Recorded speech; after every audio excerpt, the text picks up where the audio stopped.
Hello viewers, আসসালামু আলাইকুম। কেমন আছেন সবাই? চলে আসলাম নতুন একটা ভিডিও নিয়ে। আজকে এমন একটা দিনের কথা বলবো, যেদিন আমরা বীজ বপন করি। আমরা মানব সভ্যতার লোকজন বীজ বপন করি। হ্যাঁ বন্ধুরা, বলছিলাম 14 ফেব্রুয়ারির কথা। আজকের এই 14 ফেব্রুয়ারিতে এক শ্রেণীর লোকজন বীজ বপন করে সুন্দর একটা সমাজ তৈরি করার জন্য, সুন্দর একটা প্রকৃতি তৈরি করার জন্য, যেই প্রকৃতি আমাদেরকে উপহার দিবে সুন্দর একটা জীবন। অপরদিকে আরেক শ্রেণীর লোকজন বীজ বপন করে সমাজটাকে কুৎসিত করতে, যাদের বপনকৃত বীজের জন্য 9 মাস বা 10 মাস 10 দিন পর দেখা যায় ডাস্টবিনে বাচ্চা, দেখা যায় কুকুরের মুখে মৃত শিশু।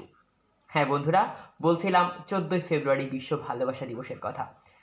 একই দিনে যারা সুশীল, যারা সুন্দর একটা সমাজবদ্ধ জীবনযাপন করতে চায়, তারা আজকের এই 14 ফেব্রুয়ারিকে দেখে সুন্দরবন দিবস হিসেবে, আরেক শ্রেণীর লোকজন দেখে বিশ্ব ভালোবাসা দিবস হিসেবে।